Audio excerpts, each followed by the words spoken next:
Welcome to another episode of Psychonaut Sessions, your home for all things psycho. This is your host, Daniel Moeller. Today we're going to talk Imagine. Imagine is one of the books that was put out by Starreach Publications by Mike Frederick. It was one of the earlier independent comic publishers that I really admire.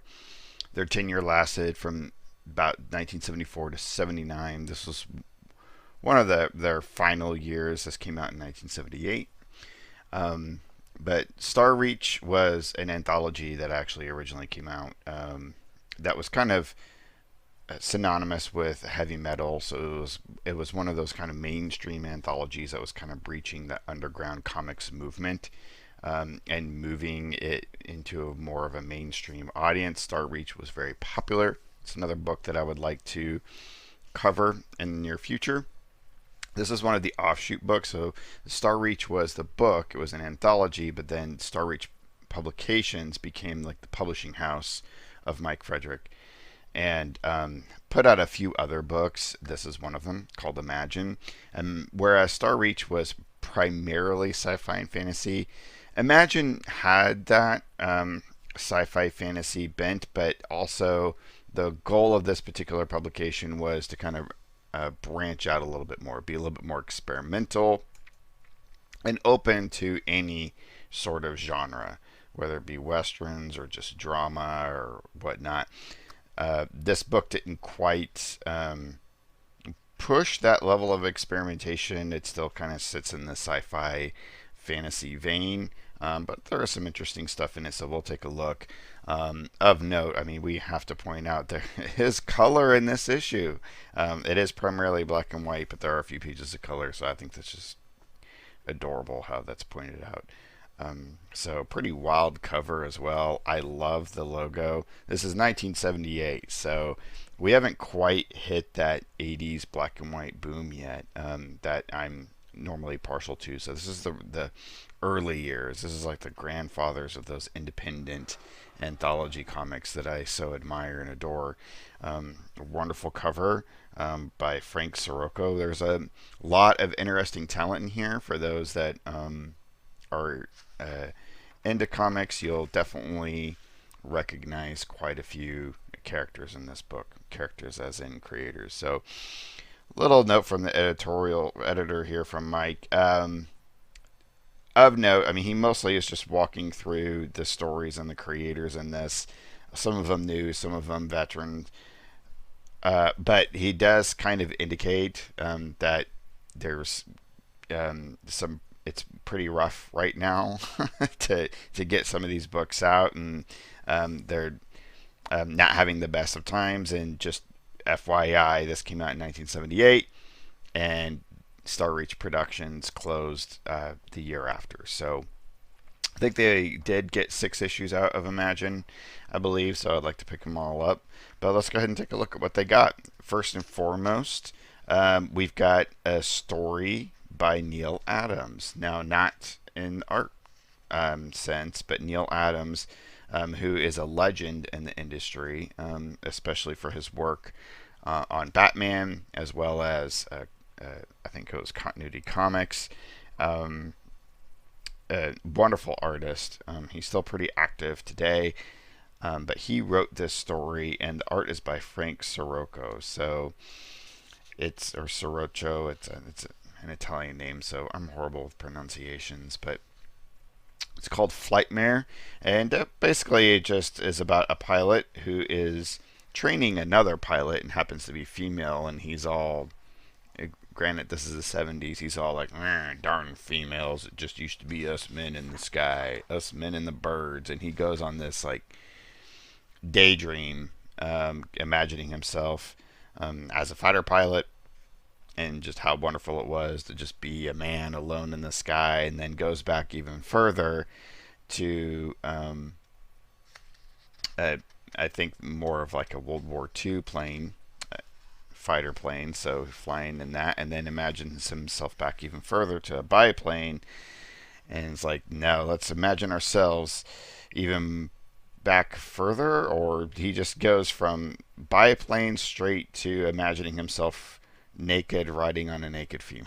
So Pretty silly. And then he's like, yeah, this is perfect. And he's like flying through some sort of alien landscape. And he's in paradise because he's just riding that female as a male chauvinist.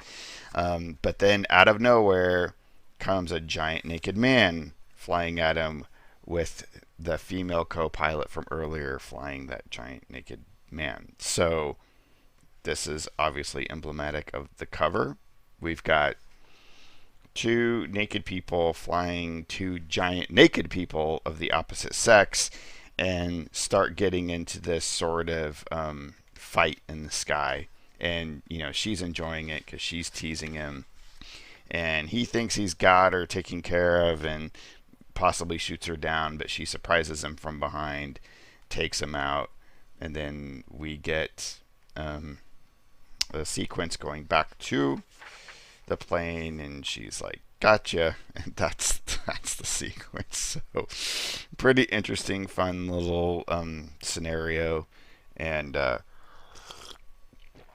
you get a little bit of taste of that kind of like male dominant society still in play, and the rise of feminism during this time. So it's kind of cool. And then we get a comic by Dave Sim. And I think Dave Sim, I don't know how much part he had to play in the art. Fabio Gaspari is another person who collaborated with him on this comic. Very experimental. There was another Dave Sim story in another anthology that I covered on this channel. I think it was Black Labyrinth. But just really, I mean, he's got some like photograph collage that he's interspersing throughout this.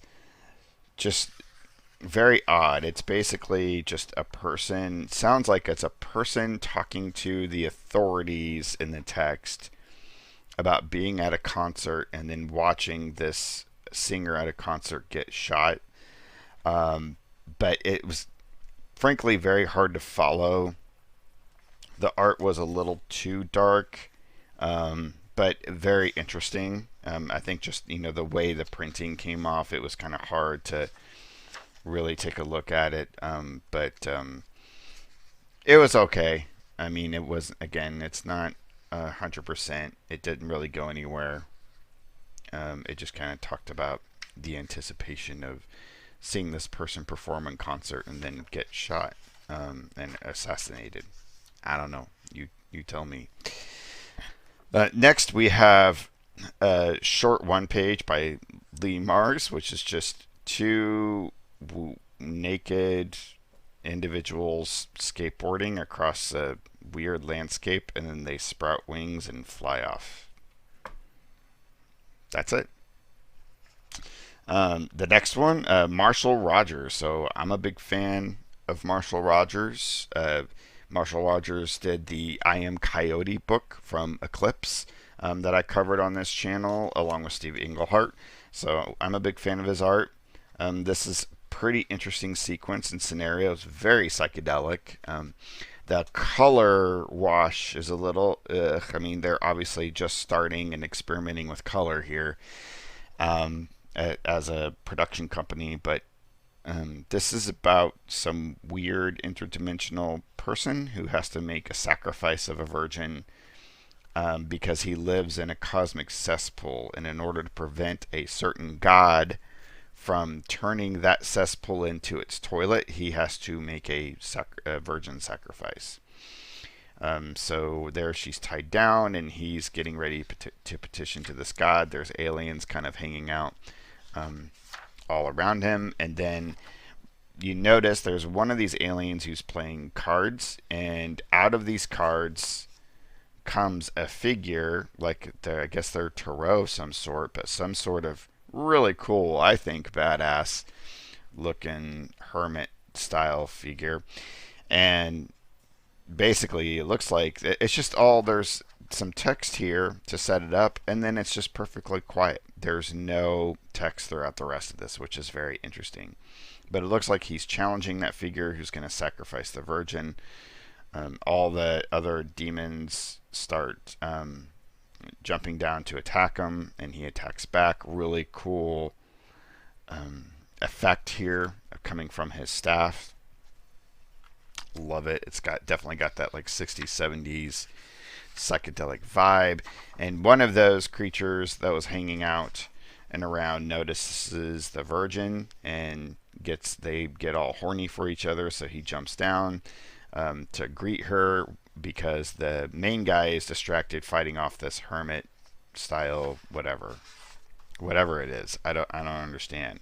So this battle ensues. Again, this is like, I mean, really cool, really cool. Love it. And then so we also get a sequence of the greater dimension area here that they're in.